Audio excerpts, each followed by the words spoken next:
Historia del Cristianismo, tomo 1, capítulo 28, el papado. Las instrucciones que te di han de ser seguidas con diligencia. Cuida de que los obispos no se metan en asuntos seculares, excepto en cuanto sea necesario para defender a los pobres. Gregorio el Grande. Fue durante la era de las tinieblas, cuando el papado comenzó a surgir con la pujanza que lo caracterizó en siglos posteriores. Pero antes de narrar esos acontecimientos, conviene que nos detengamos a discutir el origen del papado. Origen del papado. El término papa, que hoy se emplea en el occidente para referirse exclusivamente al obispo de Roma, no siempre tuvo ese sentido. La palabra en sí no quiere decir sino papá y es por tanto un término de cariño y respeto. En época antigua se le aplicaba a cualquier obispo distinguido, sin importar para nada si era o no obispo de Roma. Así, por ejemplo, hay documentos antiguos que se refieren al Papa Cipriano de Cartago o al Papa Atanasio de Alejandría. Además, mientras en el occidente el término por fin se reservó exclusivamente para el obispo de Roma, en varias partes de la Iglesia Oriental continuó utilizándose con más liberalidad. En todo caso, la cuestión más importante no es el origen del término mismo, papa, sino el modo en que el Papa de Roma llegó a gozar de la autoridad que tuvo durante la Edad Media, y que tiene todavía en la Iglesia Católica Romana.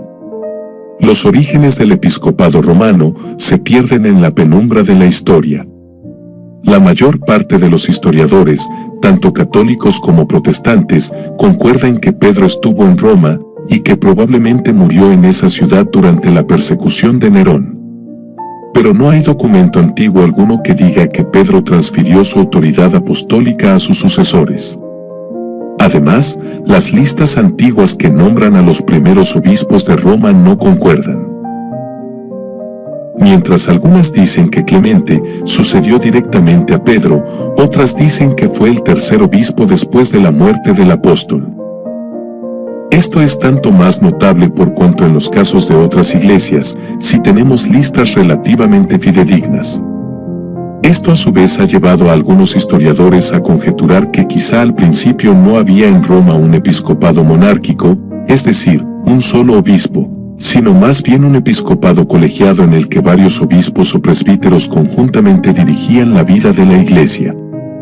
Sea cual fuera el caso, el hecho es que durante todo el periodo que va de la persecución de Nerón en el año 64 hasta la primera epístola de Clemente en el 96, lo que sabemos del episcopado romano es poco o nada.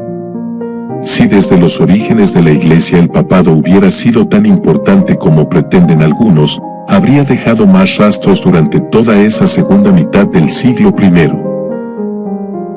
Durante los primeros siglos de la historia de la Iglesia, el centro numérico del cristianismo estuvo en el Oriente, y por tanto los obispos de ciudades tales como Antioquía y Alejandría tenían mucha más importancia que el obispo de Roma.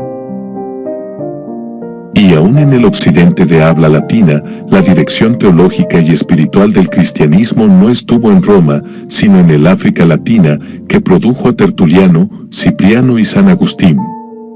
Esta situación comenzó a cambiar cuando el imperio aceptó la fe cristiana. Puesto que Roma era, al menos nominalmente, la capital del imperio, la iglesia y el obispo de esa ciudad pronto lograron gran relieve. En todo el imperio, la iglesia comenzó a organizarse siguiendo los patrones trazados por el Estado, y las ciudades que tenían jurisdicción política sobre una región pronto tuvieron también jurisdicción eclesiástica. A la postre la iglesia quedó dividida en 5 patriarcados, a saber, los de Jerusalén, Antioquía, Alejandría, Constantinopla y Roma. La existencia misma del Patriarcado de Constantinopla, una ciudad que ni siquiera existía como tal en tiempos apostólicos, muestra que esta estructura respondía a realidades políticas más bien que a orígenes apostólicos. Y el carácter casi exclusivamente simbólico del Patriarcado de Jerusalén, que podía reclamar para sí aún más autoridad apostólica que la propia Roma, muestra el mismo hecho. Cuando los bárbaros invadieron el imperio, la Iglesia de Occidente comenzó a seguir un curso muy distinto de la de Oriente. En el Oriente, el imperio siguió existiendo y los patriarcas continuaron supeditados a él. El caso de Juan Crisóstomo, que vimos en la sección anterior, se repitió frecuentemente en la Iglesia oriental. En el Occidente, mientras tanto, el imperio desapareció y la Iglesia vino a ser el guardián de lo que quedaba de la vieja civilización. Por tanto, el patriarca de Roma, el Papa, llegó a tener gran prestigio y autoridad. León el Grande. Esto puede verse en el caso de León I, el Grande, de quien se ha dicho que fue verdaderamente el primer papa en el sentido corriente del término. En el próximo capítulo, trataremos acerca de su intervención en las controversias cristológicas que dividieron al Oriente durante su tiempo. Al estudiar esas controversias y la participación de León, dos cosas resultan claras. La primera es que su autoridad no es aceptada por las partes en conflicto por el solo hecho de ser el obispo de Roma. Mientras los vientos políticos soplaron en dirección contraria, León pudo hacer poco para imponer su doctrina al resto de la Iglesia, particularmente en el Oriente.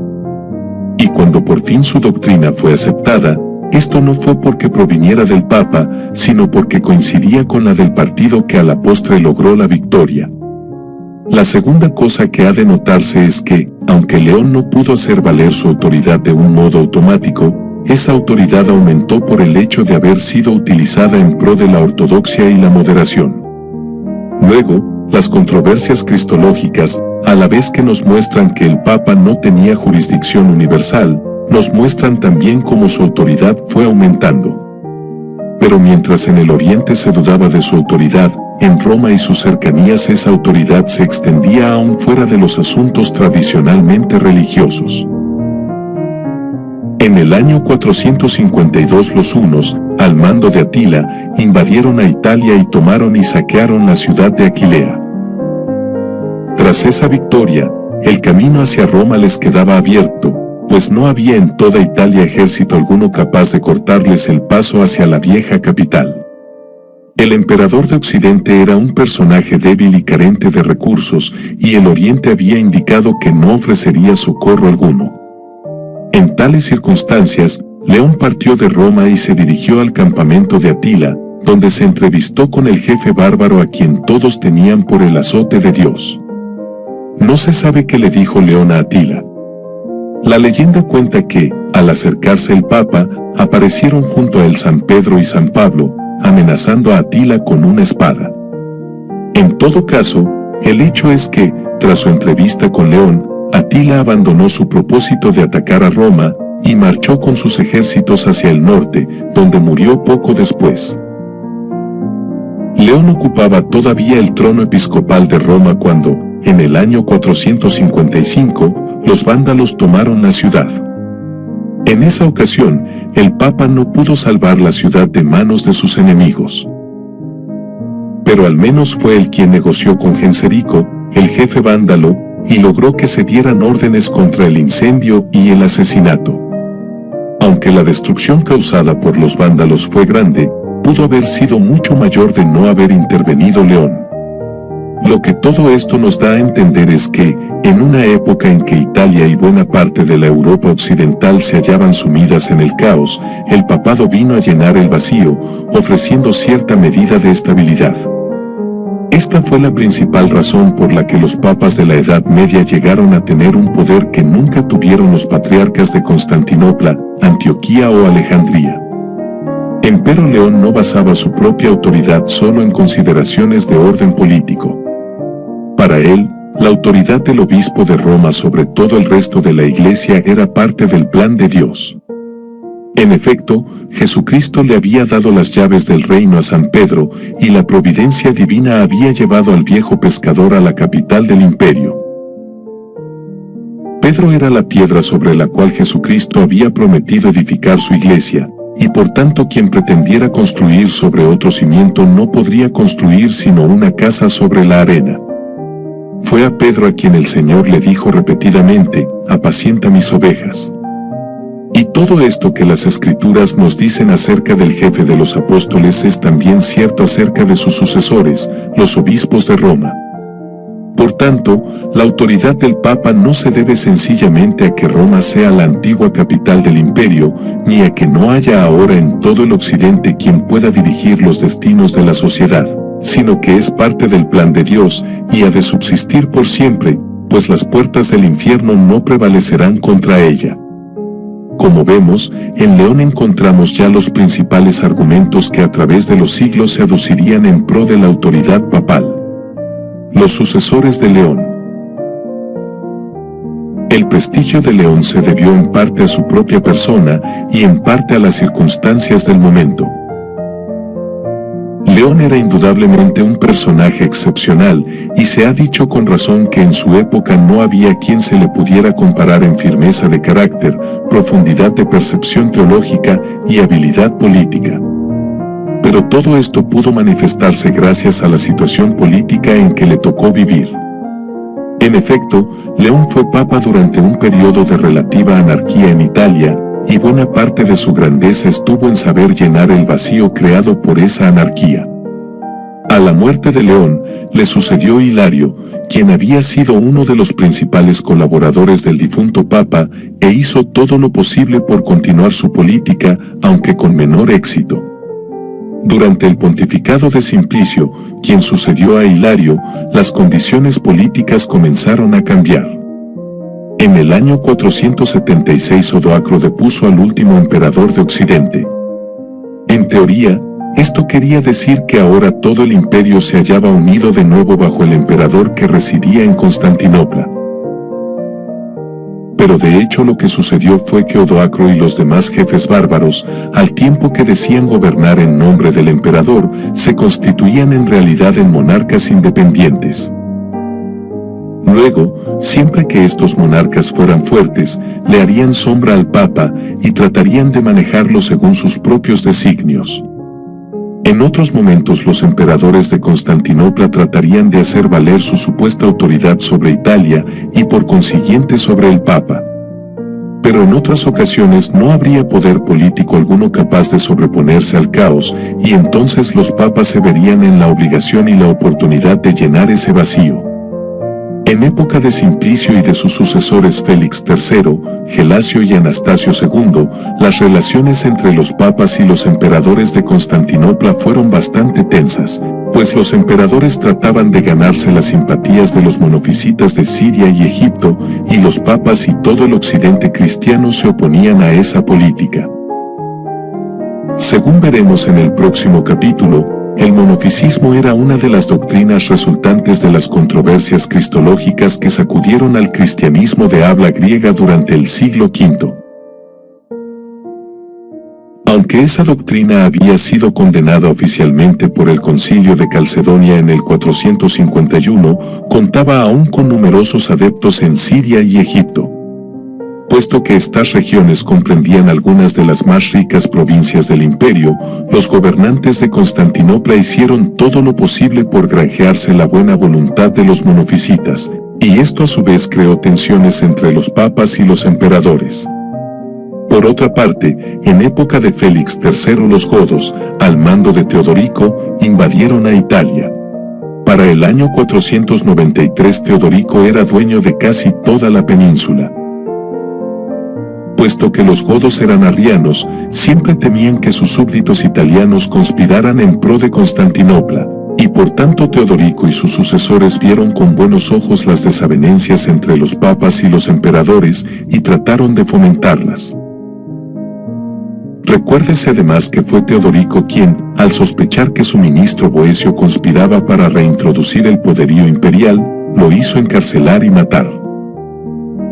Ya antes de la victoria final de Teodorico, el Papa Félix III había roto relaciones con el patriarca de Constantinopla, Acasio. Esto es lo que los historiadores occidentales conocen como el cisma de Acasio, mientras los orientales culpan al Papa por el cisma. Ahora, debido a los intereses de Teodorico y sus sucesores, el cisma se perpetuó. En el año 498, cuando murió el Papa Anastasio II, esta tensión entre godos y bizantinos dio por resultado la existencia de dos papas rivales.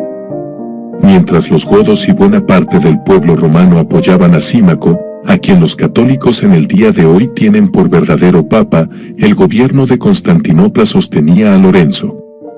En las calles de Roma hubo encuentros armados en los que murieron varios de los contendientes. Toda una serie de concilios se reunió para tratar de resolver la cuestión, hasta que por fin Símaco resultó vencedor. Bajo el sucesor de Símaco, Hormisdas, la situación empezó a cambiar.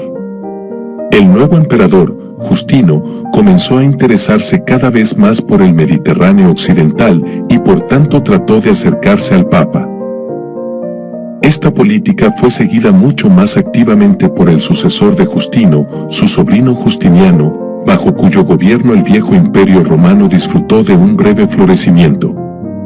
Tras una serie de negociaciones, y mientras Hormisdas era todavía papa, el cisma entre Roma y Constantinopla fue subsanado.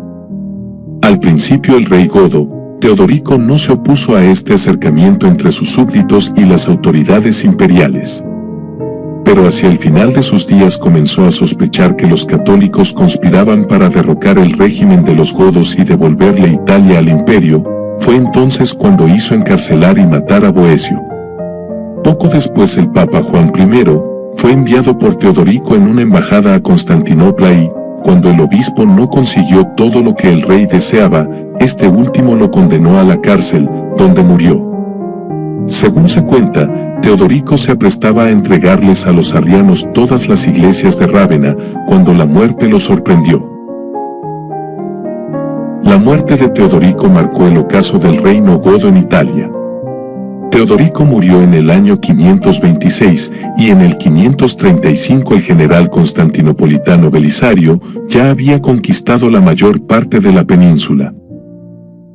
Aunque era de esperarse que la nueva situación política redundaría en provecho del papado, esto no sucedió.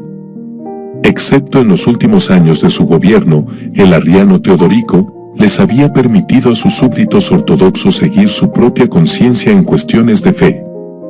Ahora, el emperador ortodoxo Justiniano, supuestamente aliado del Papa, trató de imponer en el occidente la costumbre oriental de colocar las riendas de la Iglesia en manos del Estado. El resultado fue toda una serie de papas que no fueron sino títeres del emperador y de su esposa Teodora. Los pocos que osaron tratar de interrumpir esa serie, sufrieron todo el peso del disgusto imperial. En medio de las controversias teológicas de la época, algunos de estos papas escribieron páginas tristes en la historia del papado, según veremos en el próximo capítulo. Empero, el dominio bizantino sobre Italia no duró mucho. Como hemos dicho anteriormente, el último baluarte godo fue conquistado por las tropas imperiales en el 562, y solo 6 años más tarde, los lombardos invadieron el país. Su poderío militar era tal que, de haber continuado unidos, pronto habrían capturado toda la península. Pero tras sus primeras victorias se dividieron, y sus conquistas a partir de entonces fueron esporádicas.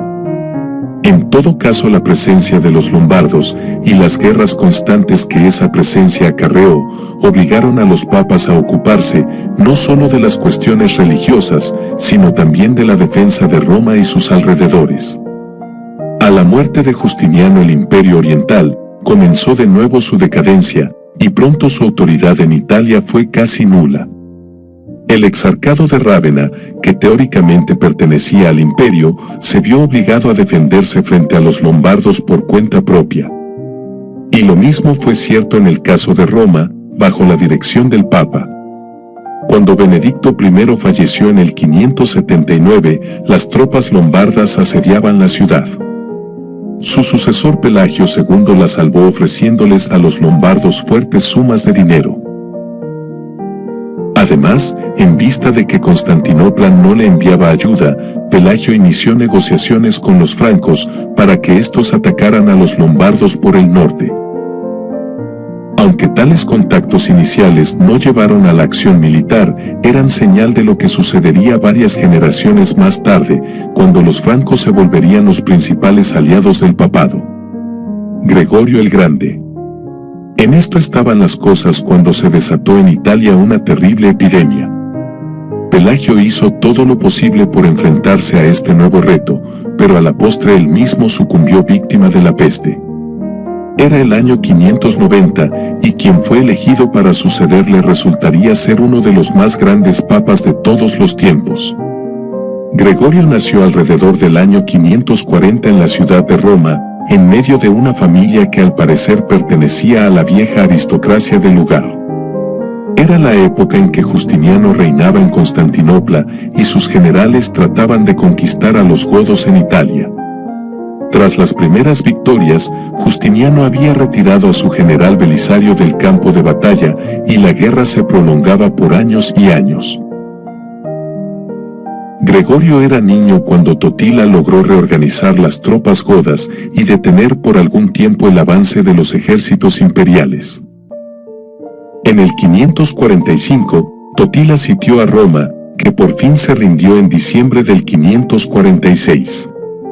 Cuando los godos entraron en la ciudad, el arcediano Pelagio, el mismo que después sería papa, salió al encuentro del rey vencedor y le suplicó que respetara la vida y el honor de los vencidos.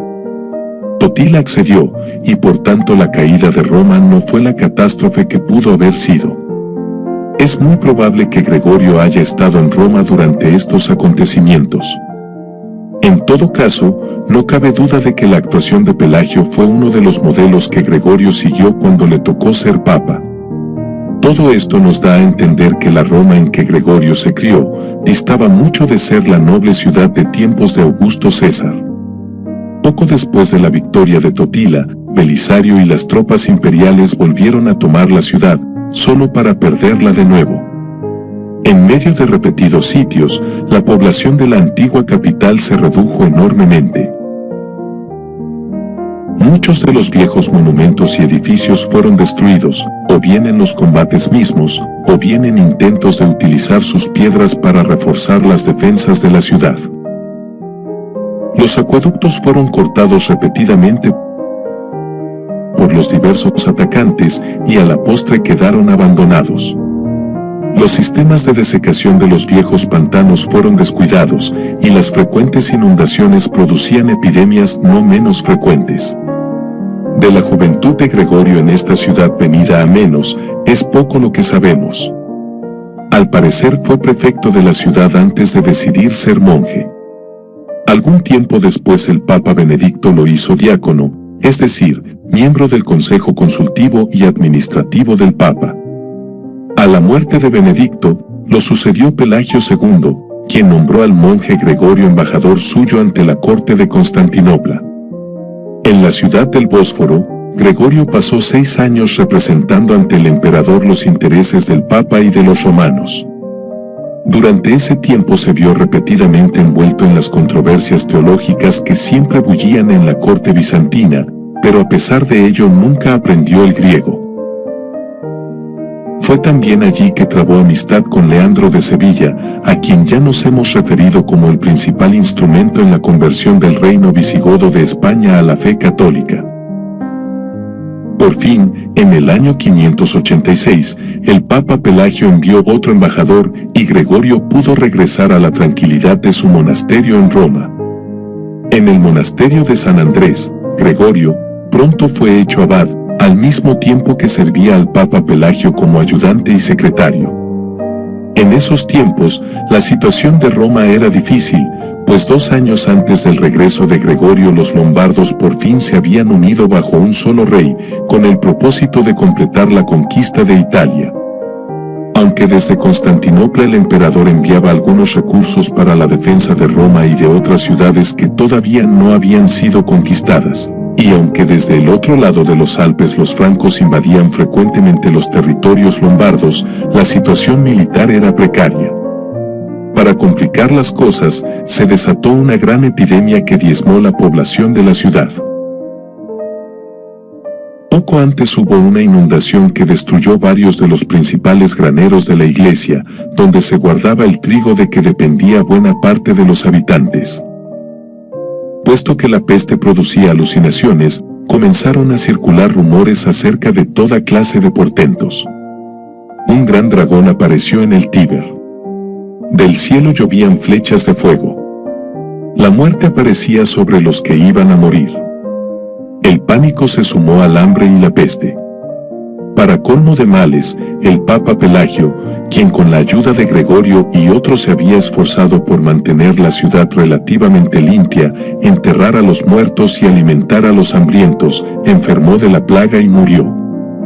En tales circunstancias, no eran muchos los que ambicionaban el puesto vacante. El propio Gregorio no tenía otro deseo que regresar a la tranquilidad de su monasterio. Pero el clero y el pueblo lo eligieron con entusiasmo y, al menos por el momento, Gregorio no podía sino continuar la interrumpida obra de Pelagio.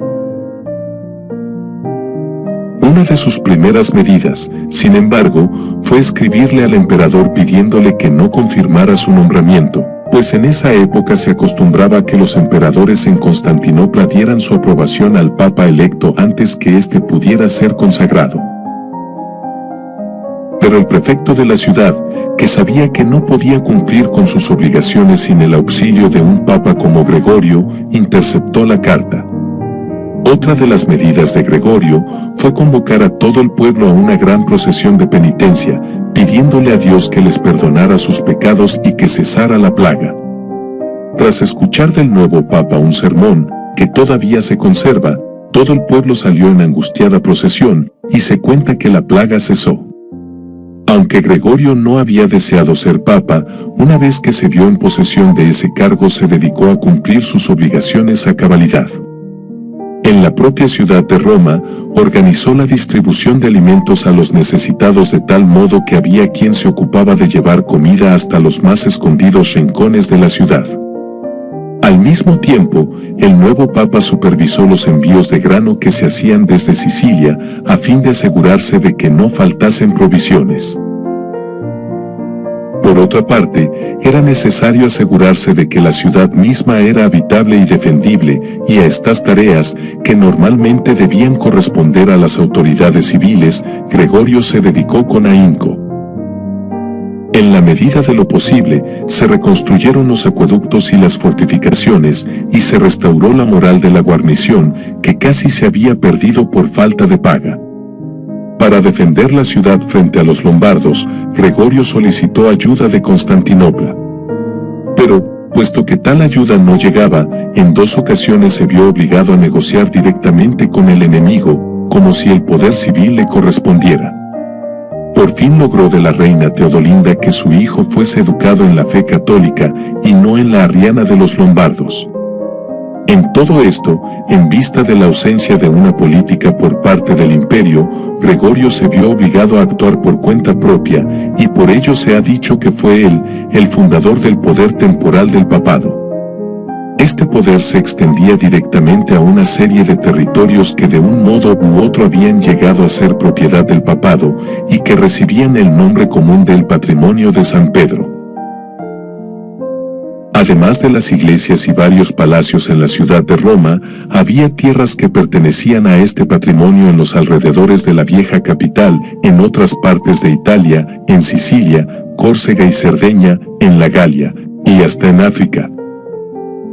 Como propietario de todas estas tierras, el papado gozaba de enormes riquezas. Gregorio puso esos recursos al servicio de la grande tarea de alimentar al pueblo romano. Aunque el gobierno de la ciudad de Roma no le pertenecía, Gregorio se vio obligado a ejercerlo. Este precedente, junto a la decadencia del poder imperial en Italia, hizo que a la larga los sucesores de Gregorio quedaran como dueños y gobernantes de la ciudad de Roma y sus alrededores. Más adelante, hacia fines del siglo VII, alguien falsificó un documento, la llamada donación de Constantino, en el que se pretendía que el gran emperador había donado esos territorios a los sucesores de Pedro. En Roma, además de ocuparse de las necesidades físicas del pueblo, Gregorio se ocupó de la vida de la iglesia. Para él, la predicación era de gran importancia, y por tanto dedicó buena parte de sus esfuerzos a predicar en las diversas iglesias de la ciudad, y a asegurarse que la enseñanza y la predicación recibieran particular atención por parte de todo el clero. Los lujos a que algunos se habían acostumbrado fueron prohibidos, así como los pagos excesivos que algunos clérigos recibían por sus servicios. Además, Gregorio adoptó medidas en pro del celibato eclesiástico que paulatinamente se había ido generalizando en Italia, pero que muchos no cumplían. Empero como obispo de Roma, Gregorio se consideraba a sí mismo también patriarca de Occidente. Sin reclamar para el papado la autoridad universal que antes había defendido León, Gregorio hizo mucho más que su antecesor por aplicar esa autoridad en diversas regiones. En España, apoyó las medidas que su amigo Leandro de Sevilla y el rey Recaredo tomaban en pro de la conversión del país del arrianismo al catolicismo. De hecho, fue él quien de tal modo interpretó la rebelión de Hermenegildo, a que nos hemos referido antes, que pronto se le tuvo por mártir de la fe ortodoxa, y a la postre apareció el culto a San Hermenegildo. En África el principal problema no eran los arrianos, sino los donatistas, cuyo cisma perduraba aún. En época de Gregorio, y gracias a las conquistas de Justiniano y de su general Belisario, todo el norte de África formaba parte del Imperio Romano. El Egipto estaba bajo la jurisdicción del patriarca de Alejandría. Pero Gregorio, como patriarca de Occidente, creía tener cierta jurisdicción sobre el antiguo reino de los vándalos, que siempre había sido parte del Imperio de Occidente. Por tanto, trató de intervenir en esa región para destruir el donatismo que todavía persistía. Los obispos africanos, sin embargo, no tenían gran interés en proseguir la política intransigente que Gregorio les sugería, y se contentaron con seguir conviviendo con los donatistas, como habían aprendido a hacerlo durante los días difíciles del régimen vándalo. Por su parte, Gregorio trató de que las autoridades imperiales aplicaran contra los donatistas las leyes de Constantino y sus sucesores inmediatos, que supuestamente seguían todavía vigentes, pero no se aplicaban. Mas los representantes de Constantinopla se mostraron también más tolerantes que el Papa, y por tanto la política de este último en el norte de África fue, en términos generales, un fracaso. A Inglaterra, Gregorio envió a Agustín y sus compañeros de misión, y después mandó otros contingentes para continuar y aumentar su obra. En los territorios francos, Gregorio aumentó el prestigio de la sede romana mediante una serie de hábiles maniobras. Los diversos reyes francos estaban en constante lucha entre sí. Cada cual trataba de aumentar sus dominios a expensas de sus vecinos, y todos en pos de la hegemonía de la región. En tales circunstancias, las buenas relaciones con el prestigioso obispo de Roma podían contribuir al triunfo de uno u otro bando. Gregorio aprovechó entonces los deseos de varios de estos gobernantes para establecer relaciones con ellos, sobre todo al otorgar honores especiales a tal o cual obispo de tal o cual reino. Al mismo tiempo trató de utilizar estos contactos para pedirles a los gobernantes que reformasen las prácticas eclesiásticas en sus dominios, donde era costumbre comprar y vender cargos en la iglesia, y donde era frecuente el caso de algún laico ambicioso que de pronto era nombrado obispo. En estos intentos de reforma, Gregorio fracasó rotundamente, pues los jefes francos querían retener su poder sobre la iglesia, y lo que el Papa pedía quebrantaría ese poder. Pero, al mismo tiempo que no logró las reformas deseadas, Gregorio sí logró aumentar el prestigio y autoridad del papado en los territorios francos, pues a partir de entonces quedaron establecidos numerosos precedentes que parecían indicar que el Papa tenía jurisdicción sobre los asuntos eclesiásticos en Francia. En resumen, mediante la simple política de intervenir en diversas situaciones y hacerlo casi siempre con tacto y habilidad diplomática, Gregorio extendió la esfera de influencia del papado. Para esta tarea, contó con la ayuda del monaquismo benedictino, que comenzaba a diseminarse por Europa occidental. Puesto que ese monaquismo y el papado fueron las dos características principales del cristianismo medieval, puede decirse que en tiempos de Gregorio se sentaron las bases que a la larga le permitirían a la Iglesia occidental salir de la era de las tinieblas. Empero, Como veremos más adelante, la obra de Gregorio tomó siglos en llegar a su completo desarrollo, y en el entretanto los periodos de corrupción y oscurantismo fueron más frecuentes que los breves momentos de luz y reforma. No haríamos justicia a todas las razones por las que Gregorio recibió el título de El Grande si nos olvidásemos de su obra literaria y teológica. Desde antes de ser papa, se había dedicado al estudio de las escrituras y de los antiguos autores cristianos. Siendo papa, aunque le dedicó menos tiempo a ese estudio, produjo numerosos sermones y cartas, muchos de los cuales se conservan todavía. A través de esos escritos, hizo sentir su impacto sobre todo el pensamiento medieval. Gregorio no era un pensador de altos vuelos, ni un comentarista original de las escrituras. Al contrario, para él lo que pareciera ser original o novedoso debía evitarse por todos los medios posibles, pues la tarea del maestro cristiano no es decir algo nuevo, sino repetir lo que la Iglesia ha enseñado desde su mismo nacimiento, y por tanto solo los herejes son autores o pensadores originales. Por su parte, Gregorio se conforma con no ser sino el portavoz de la antigüedad cristiana, su intérprete para los tiempos presentes. Le basta con ser discípulo de Agustín y maestro de las enseñanzas de éste. Pero los siglos no pasan en vano. Un enorme abismo se abría entre el venerado obispo de Hipona y su intérprete de fines del siglo VI. A pesar de toda su sabiduría, Gregorio vivió en un tiempo de ignorancia, y en cierta medida tenía que ser partícipe de esa ignorancia. Además, por el solo hecho de tomar a Agustín como maestro infalible, Gregorio tuerce el espíritu mismo de su maestro venerado, cuyo genio estuvo, en parte al menos, en su mente inquieta y sus conjeturas aventuradas. Lo que para Agustín no fue sino suposición, en Gregorio se vuelve certeza. Así, por ejemplo, Agustín se había aventurado a decir que quizá haya un lugar donde quienes mueren en pecado han de pasar por un proceso de purificación antes de pasar a la gloria.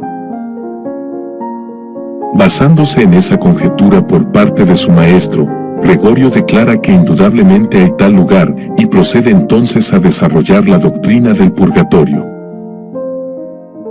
Fue sobre todo en lo que se refiere a la doctrina de la salvación que Gregorio mitigó y hasta transformó las enseñanzas de Agustín. Las doctrinas agustinianas de la gracia irresistible y de la predestinación quedaron relegadas en las obras de Gregorio, quien dedicó su atención a la cuestión de cómo hemos de ofrecerle a Dios satisfacción por los pecados cometidos. Esa satisfacción se ofrece mediante la penitencia, que consiste en la contrición, la confesión y la pena o castigo. A estas tres fases se añade la absolución sacerdotal, que confirma el perdón que ya Dios le ha otorgado al penitente. Quienes mueren en la fe y comunión de la Iglesia, pero sin haber hecho penitencia suficiente por todos sus pecados, van al purgatorio, donde pasan algún tiempo antes de ir al cielo. Uno de los modos en que los vivos pueden ayudar a los muertos a salir del purgatorio es ofrecer misas en su nombre. Para Gregorio, la misa es un sacrificio en el que Cristo es inmolado de nuevo, y cuenta la leyenda que en cierta ocasión, cuando nuestro Papa celebraba la misa, se le apareció el crucificado. Esta idea de la misa como sacrificio, que quizá podría deducirse de algunos textos de San Agustín, aunque forzándolos, es parte fundamental de la devoción y la teología de Gregorio. Se cuenta que, cuando Gregorio era todavía abad de San Andrés, se enteró de que uno de sus monjes, que estaba a punto de morir, tenía escondidas unas monedas de oro. La sentencia del abad fue dura: el monje prevaricador moriría sin escuchar una palabra de perdón o de consuelo, y sería enterrado en un montón de estiércol, junto a su oro. Después de cumplida esta sentencia, y para la salvación del alma de Justo, que así se llamaba el monje, Gregorio ordenó que durante los próximos 30 días se dijera en su memoria la misa del monasterio. Al final de este periodo, el abad declaró que, según una visión recibida por el monje Copioso, hermano carnal del difunto, el alma de Justo había salido del purgatorio y se encontraba ahora en la gloria. Todo esto no fue invención de Gregorio. era más bien parte del ambiente y las creencias de la época.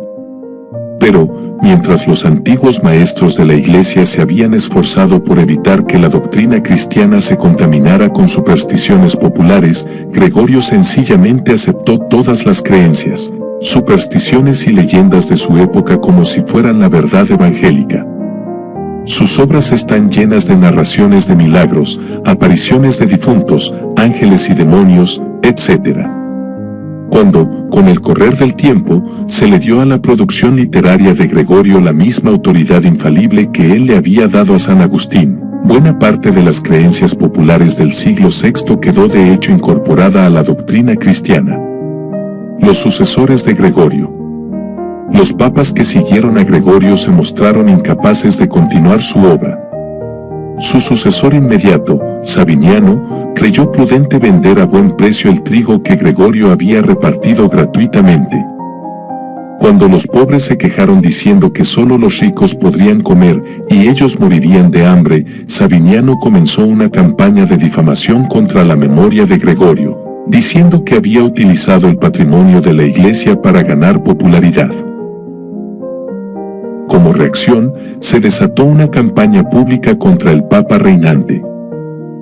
Pedro el Diácono, fiel admirador de Gregorio, declaró que, en vida del difunto Papa, había visto al Espíritu Santo, en forma de paloma, susurrándole al oído. A partir de entonces buena parte de la iconografía cristiana ha representado a Gregorio con una paloma sobre el hombro. Cuando Sabiniano murió, antes de los 2 años de pontificado, se dijo que Gregorio se le había aparecido 3 veces sin que el Papa avaro le hiciera caso, y que a la 4ª aparición el espíritu de Gregorio se enfureció de tal modo que mató a Sabiniano de un golpe en la cabeza. El próximo Papa, Bonifacio III, logró que el emperador Focas le concediera el título de obispo universal que Gregorio había rechazado. Posteriormente, otros papas han citado este precedente para indicar que aún la Iglesia bizantina llegó a reconocer la primacía de Roma. Pero el hecho es que el emperador Focas, quien le dio este título a Bonifacio, era un usurpador y que la única razón por la que honró de ese modo al Papa era que estaba enojado con el patriarca de Constantinopla, que por algún tiempo se había llamado obispo universal. En todo caso, el papado de Bonifacio III no duró 1 año, y a la muerte del emperador Focas el patriarca de Constantinopla volvió a tomar el codiciado título. Del 607 al 625, hubo una sucesión de 3 papas que lograron restaurar algo del lustre que el papado había perdido: Bonifacio IV, Deodato y Bonifacio V. Estos pontífices volvieron a la vida austera que Gregorio había llevado, y en medio de las vicisitudes de la época pudieron lograr algunas reformas en la disciplina eclesiástica, y organizar la Iglesia inglesa según los patrones romanos.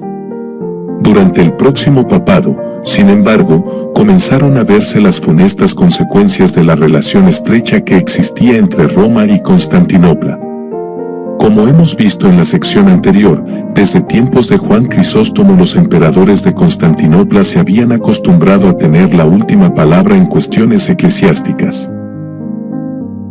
La situación en el occidente, donde a menudo no había un poder civil efectivo, era muy distinta. Pero en el siglo VII, puesto que no había emperador en el occidente, e Italia estaba dentro de la esfera de influencia de Constantinopla, los emperadores orientales trataron de imponer su voluntad sobre los papas de igual modo que lo habían hecho con los patriarcas de Constantinopla. El Papa Honorio, sucesor de Bonifacio V, tuvo que enfrentarse a la cuestión del monotelismo, doctrina que discutiremos en el próximo capítulo, y que era apoyada por el emperador Heraclio. Presionado por el emperador, el Papa se declaró monotelita. Cuando, tras largas controversias, la cuestión se resolvió en el Concilio de Constantinopla en el año 680, el Papa Honorio, que había muerto 42 años antes, fue declarado hereje. En el entretanto, los sucesores de Honorio se habían mostrado más firmes frente a la doctrina monotelita y a las pretensiones imperiales. Pero tuvieron que pagar esa firmeza a buen precio. Durante el papado de Severino, en el 640, el exarca de Rávena, quien era el principal representante imperial en Italia, tomó a Roma y se posesionó de los tesoros de la Iglesia.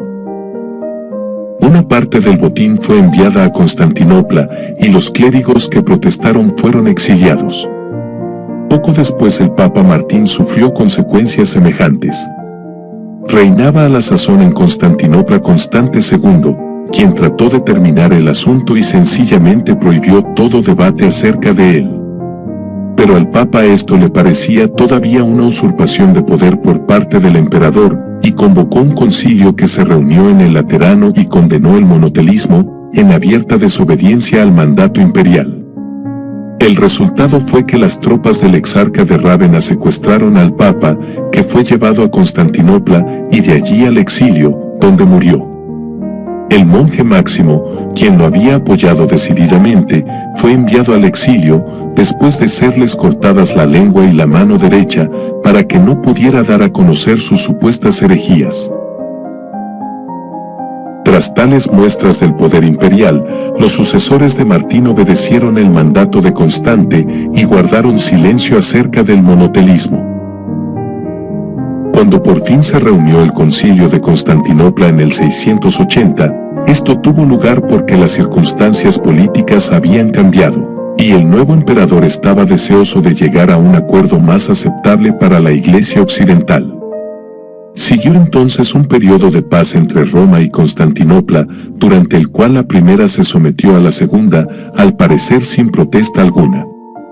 El conflicto entre el Imperio Oriental y la Iglesia de Occidente surgió de nuevo en ocasión del concilio que el emperador Justiniano II hizo convocar a fines del siglo VII y que se conoce como el Concilio Intruyo, por haberse reunido en uno de los salones del Palacio Imperial que recibía ese nombre. Entre otras cosas, se trató en él acerca del matrimonio de los clérigos. En esa época se había establecido la costumbre, tanto en el Oriente como en el Occidente, de prohibirles a los clérigos casarse después de su ordenación. Pero, mientras en el Oriente se les permitía a los hombres casados continuar su vida matrimonial después de su ordenación, en el Occidente se prohibía todo acto sexual en tales casos. El Concilio Intruyo rechazó la práctica occidental al declarar que no hay base escrituraria sobre la cual prohibirles a los clérigos casados que continúen teniendo relaciones sexuales con sus esposas. El Papa Sergio se negó a aceptar las decisiones del concilio e insistió en que todos los clérigos debían permanecer célibes.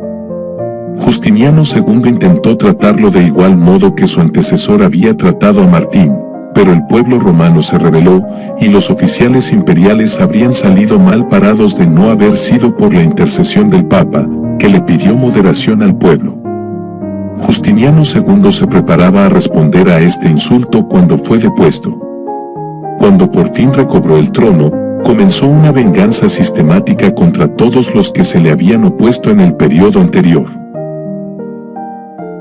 Puesto que el Papa Sergio había muerto, el emperador no podía vengarse de él, pero sí podía insistir en que el nuevo Papa, Constantino, aceptara los decretos del Concilio Intruyo.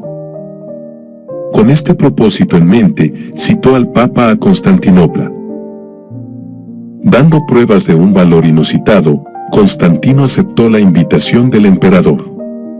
No se sabe en qué consistieron las conversaciones entre el emperador y el Papa. El hecho es que, aunque este último tuvo que humillarse ante el primero, pudo regresar a Roma con el favor imperial, y no se vio obligado a aceptar los decretos del discutido concilio.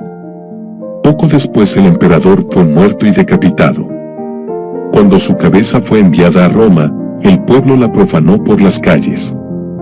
El sucesor del Papa Constantino, Gregorio II, chocó también con la corte de Constantinopla.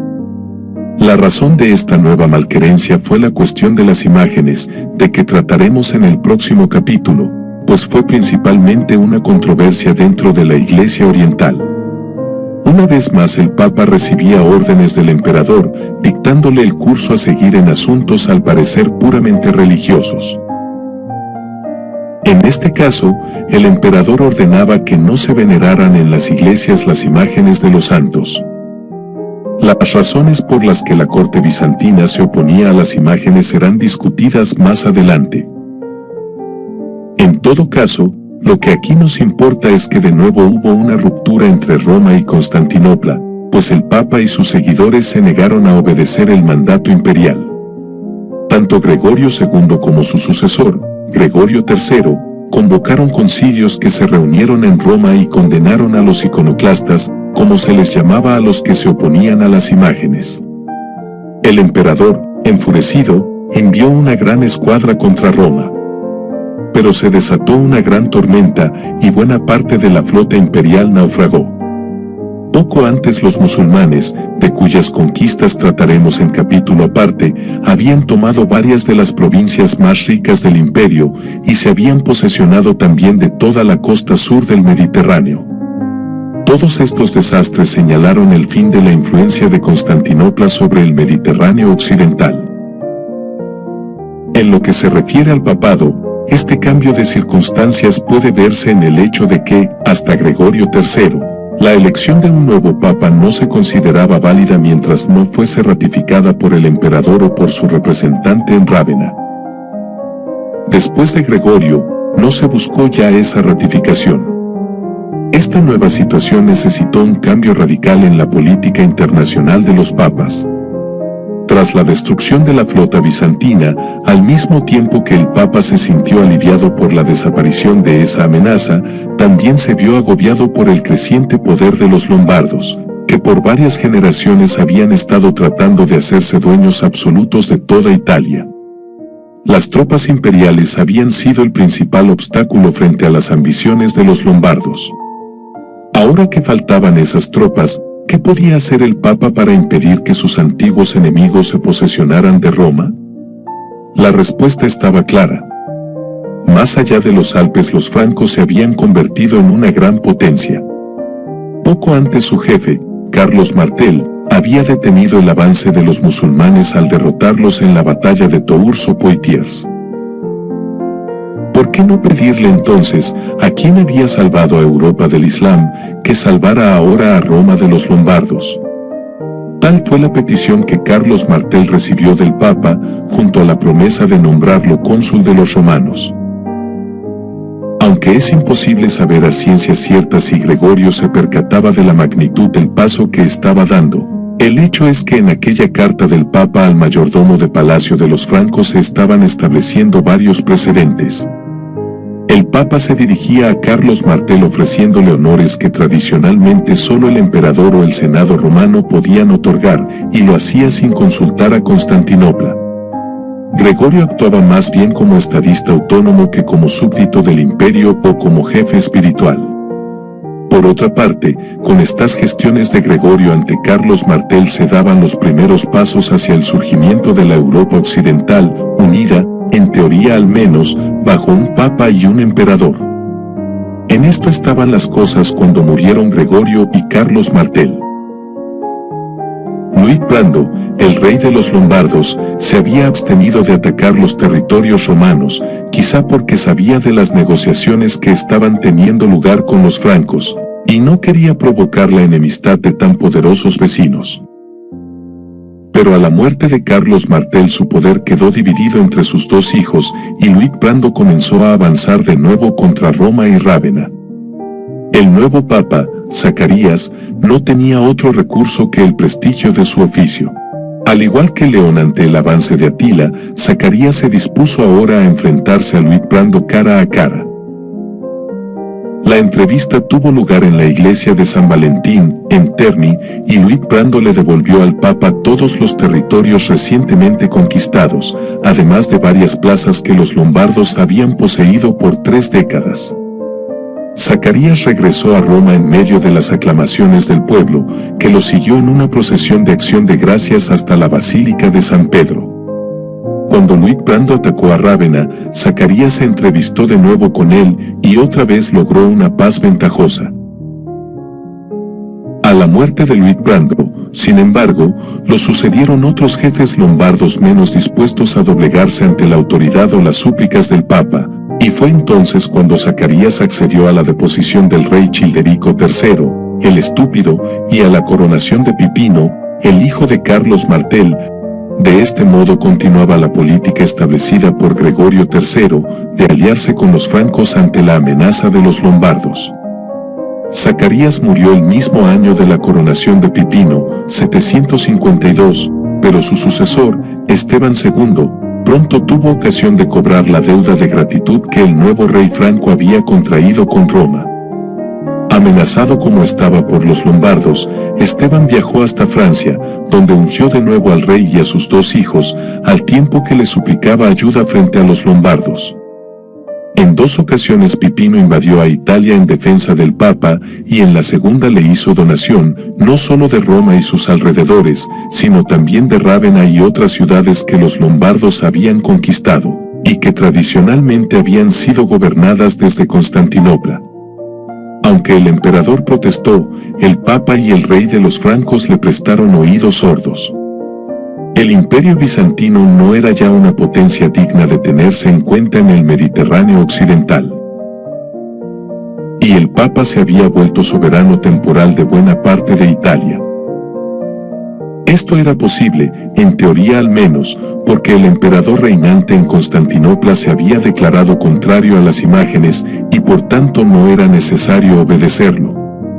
A la muerte de Esteban, lo sucedió su hermano Pablo, quien ocupó la sede pontificia por 10 años, siempre bajo la protección de Pipino.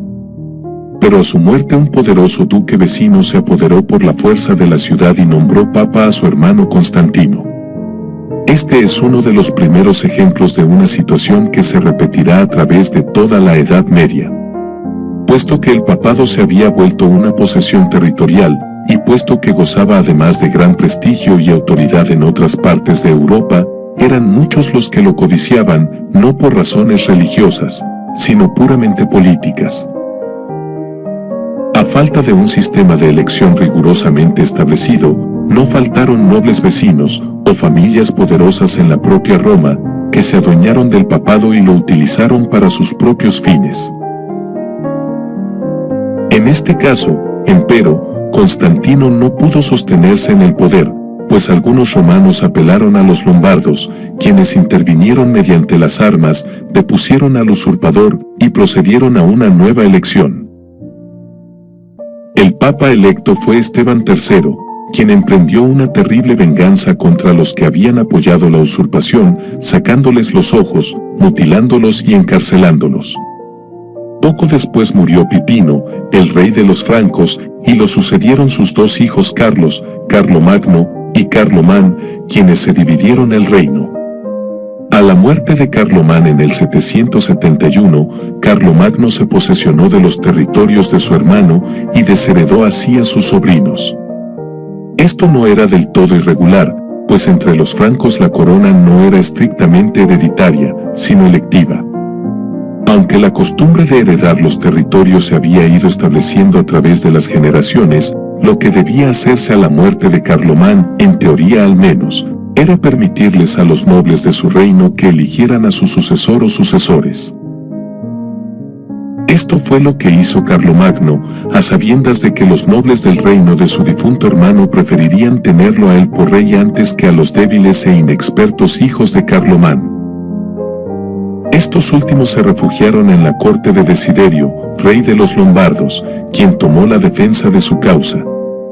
El resultado de todo esto fue una alianza aún más estrecha entre el Papa, a la sazón Adriano, y Carlomagno. Desiderio decidió aprovechar una oportunidad en la que Carlomagno se encontraba envuelto en otras guerras fronterizas para atacar algunos de los estados pontificios. Pero Carlomagno atravesó inesperadamente los Alpes y les infligió tales derrotas a los lombardos que el poderío de estos quedó seriamente quebrantado. En un acto solemne, Carlomagno confirmó la donación de territorios que su padre Pipino le había hecho al Papa.